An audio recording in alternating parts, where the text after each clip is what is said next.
Om Gam Ganapatye Namaha. Sri Gururajo Vijayate. Kaliyuga Kalpataru. The First Delight. Shankukarna. Composed by Raja S. Gururajacharyaru.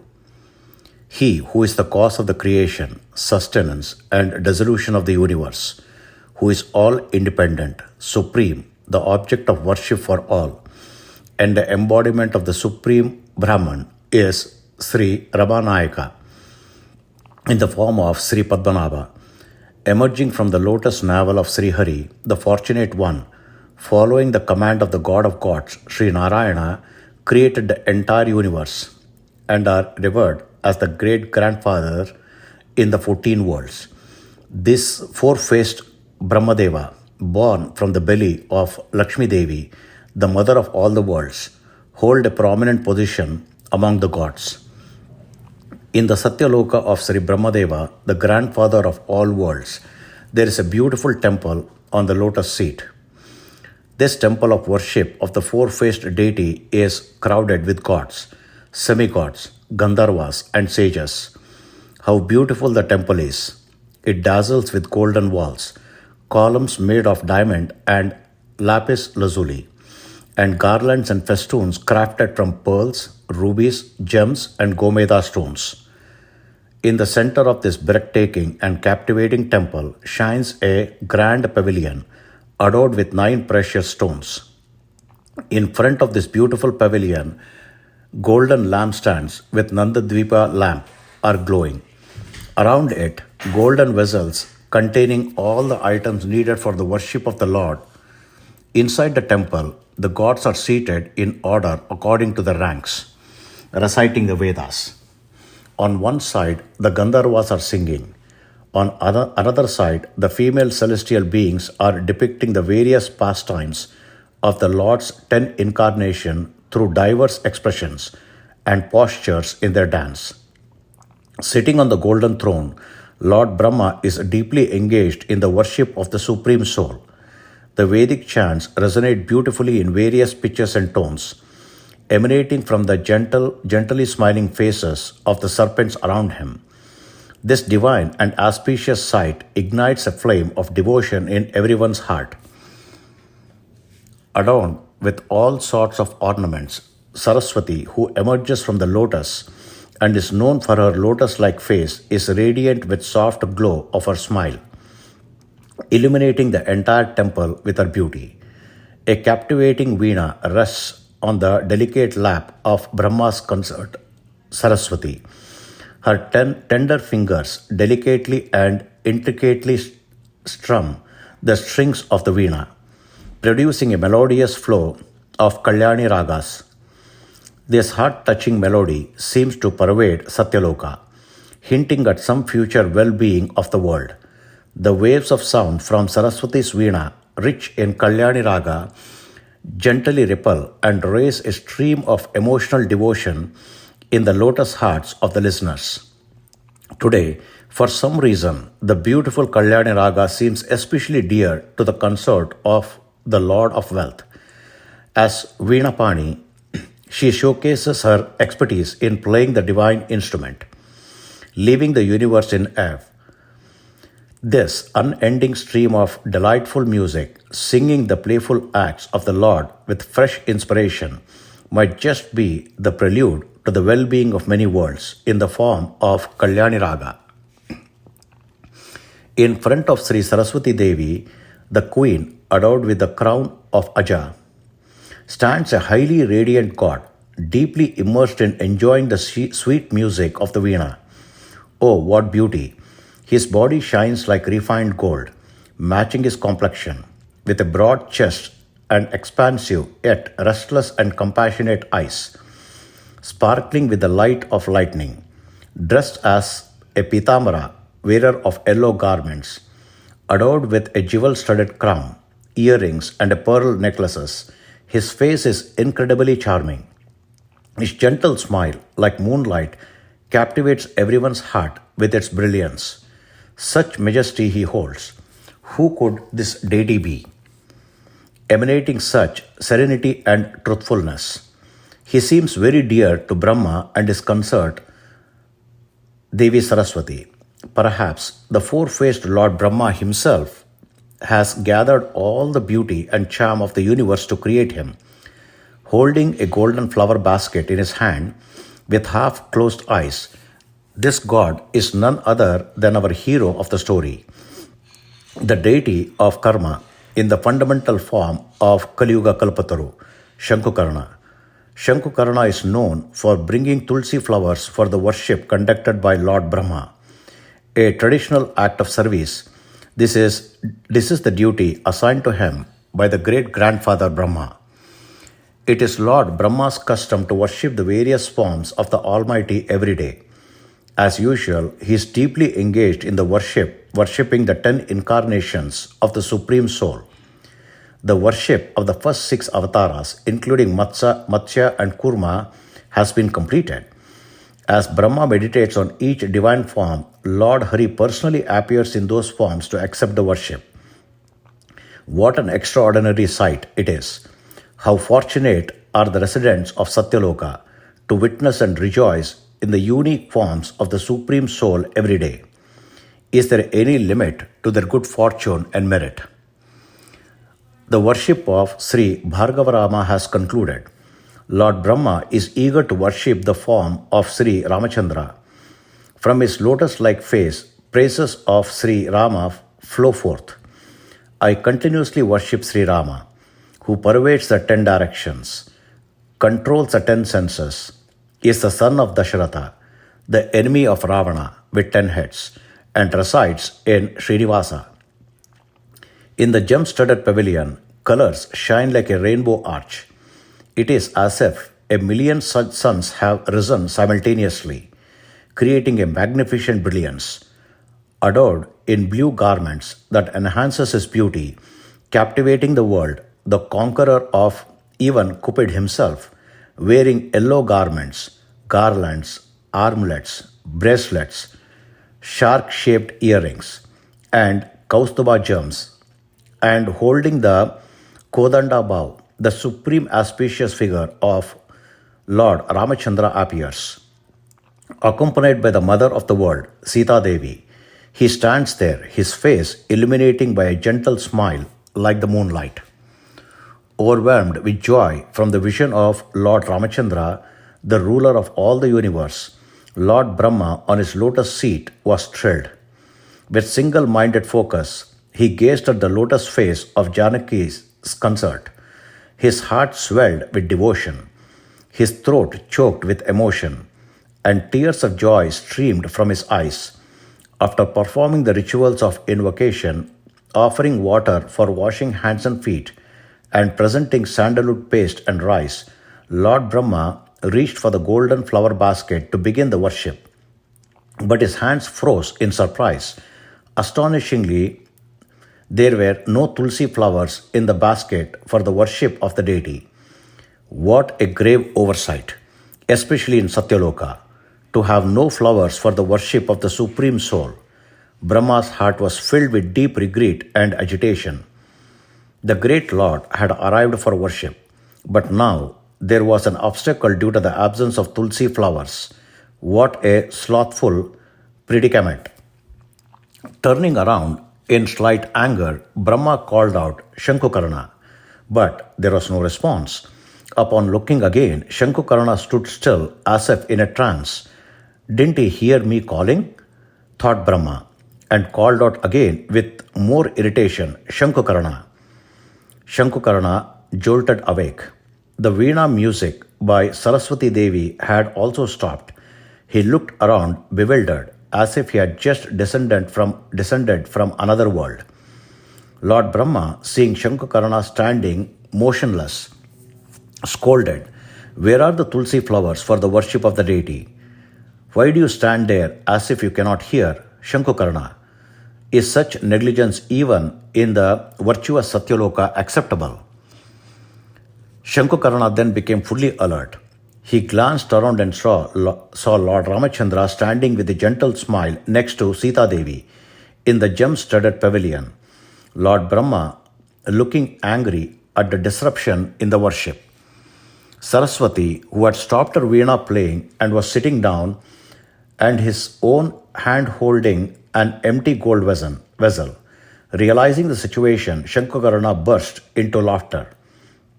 Seeing Shankukarna laughing heartily, Lord Brahma's anger exceeded its bounds.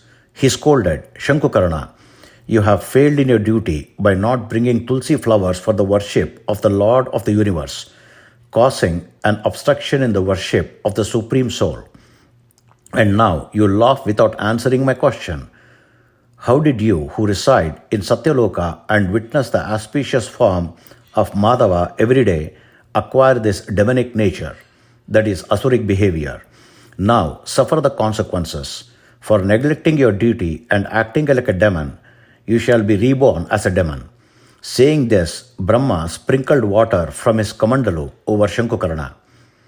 Shankukarna trembled as if struck by lightning and was distressed. The consort of Brahma, Saraswati, wept. The noble assembly and celestial beings were filled with concern. A gentle smile shone on the auspicious face of Lord Ramachandra.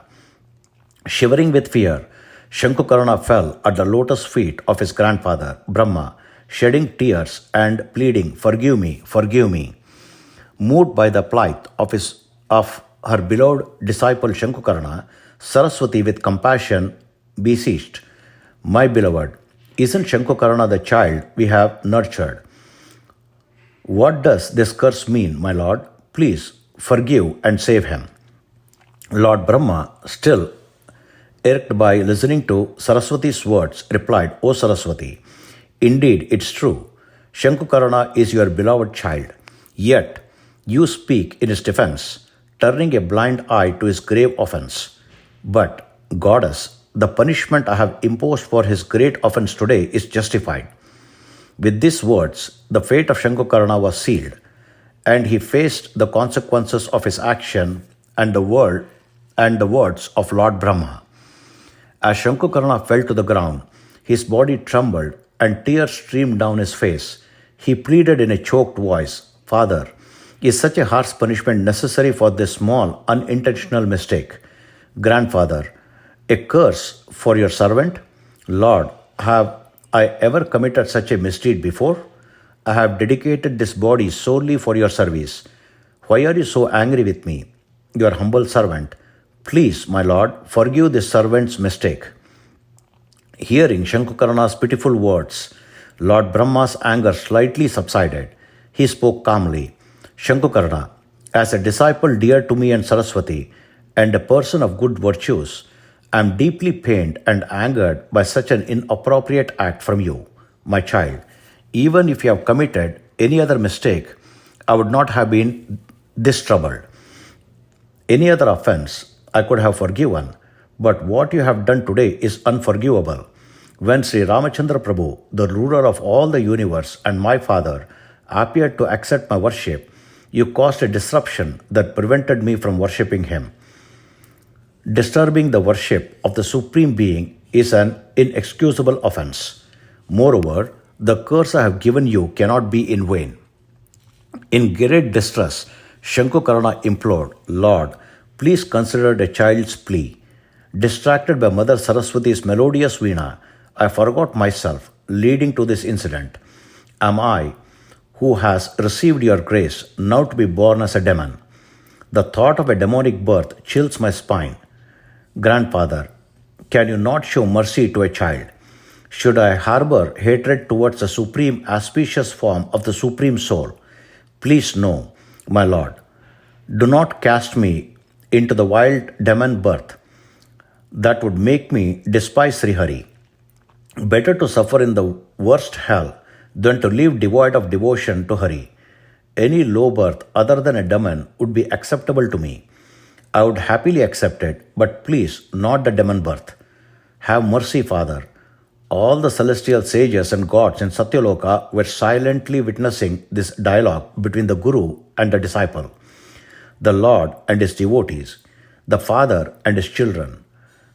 Feeling utterly astonished and empathetic, everyone's heart melted with compassion for Shankukarna, sympathizing with his plight.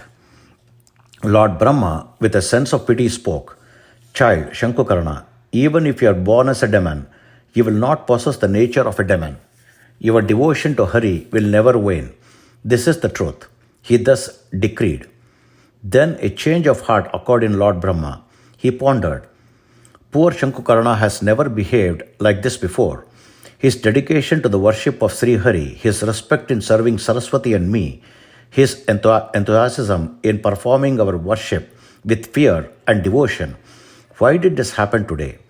As I reflected, Lord Ramachandra, standing with a pleasant face next to Mother Sita in the gem-studded pavilion, suddenly vanished with a laugh. Seeing the Lord of the universe disappear with a laugh, Brahma was astonished. He contemplated the reason for this and, closing his eyes, realized the truth through his inner vision. His face brightened up, and his worries and anxieties vanished. Brahma's body shivered with excitement.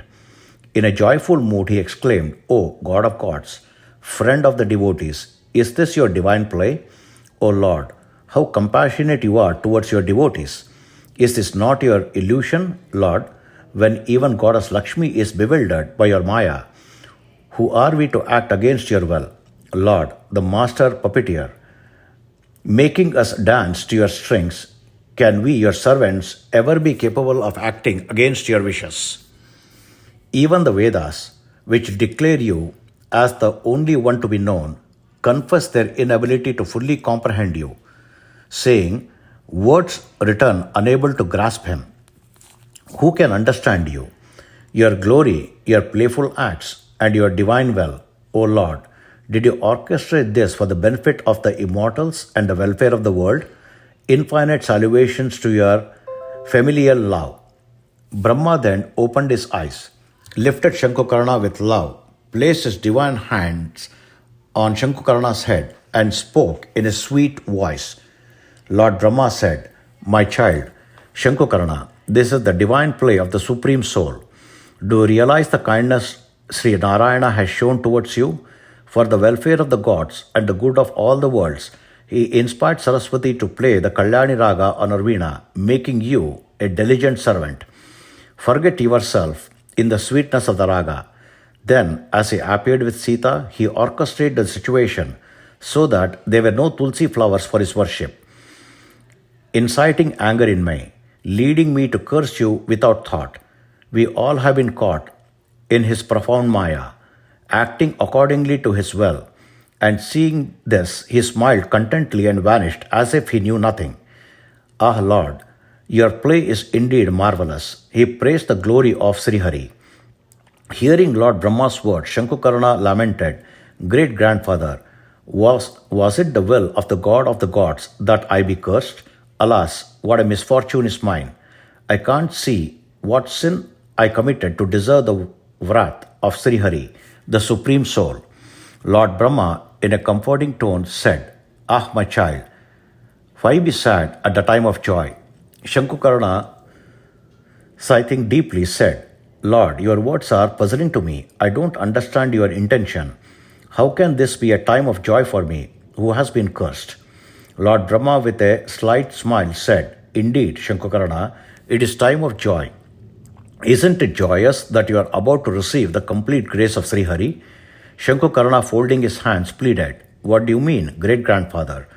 I don't understand anything. Please explain the matter clearly. Lord Brahma said, Shankukarna, you are indeed fortunate. What great destiny you have. Listen, my child.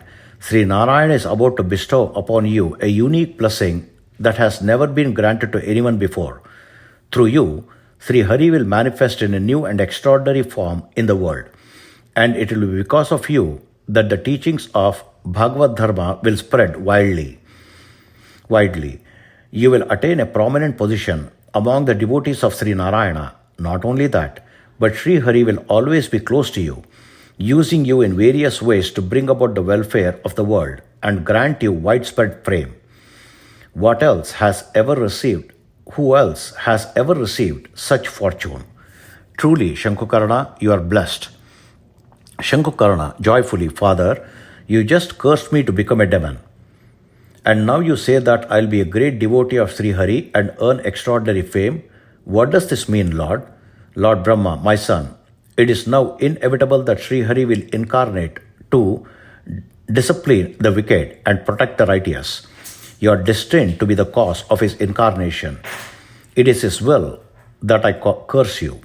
Ordinarily, a curse of gods for gods or human leads to ruin, but a curse born of Sri Hari will turn into a blessing, leading to upliftment of the entire world and the establishment of dharma.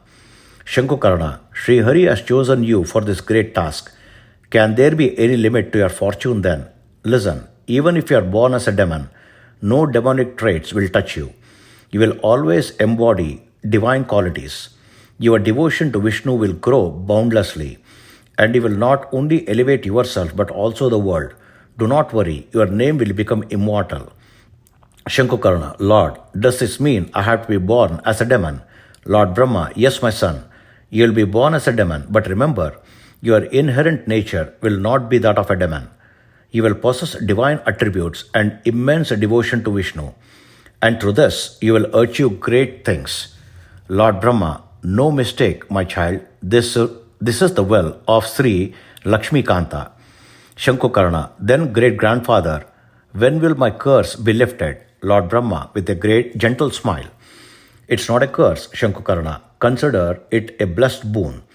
After a moment of contemplation, As for the liberation from the curse, it will take many ages. You will incarnate in 4 avatars, serve Sri Hari, become famous as the foremost among the Bhagavatas, and in your final incarnation you will perform unparalleled acts for the welfare of the world, earning the title of crushed jewel of Sri Hari's devotees.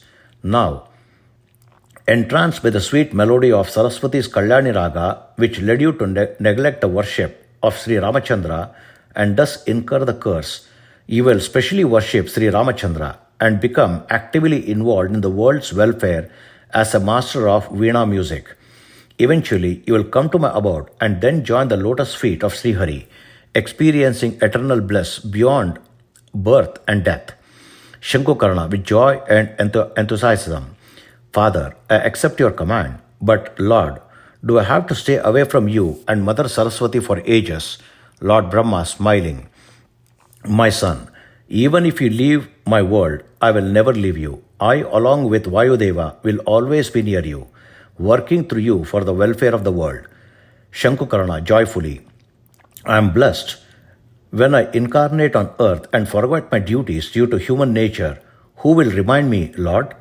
Saraswati Devi, approaching with a loving smile and placing her hand on Shankukarna's head, my child, do not worry. I will always be close to you. Whenever you feel confused or lost, I will appear before you and guide you on your duties. Do not fear. Then, with tears of joy in his eyes, Shankukarna bowed deeply to Lord Brahma and Saraswati, praying, Father, Mother, may your grace always be upon this servant of yours. Bless me so that my devotion to you and the Supreme Sri Lakshmi Narayana always grows. Lord Brahma and Saraswati, so be it. My son, may auspiciousness be upon you. As the celestial sages and gods witnessed the divine play, they rejoiced and blessed Shankukarna, who, accepting Lord Brahma's curse turned boon, prepared to serve according to Sri Hari's will. Radiant with divine energy, he vanished from Satyaloka to fulfill his destiny. Om Sri Krishnarpanamastu.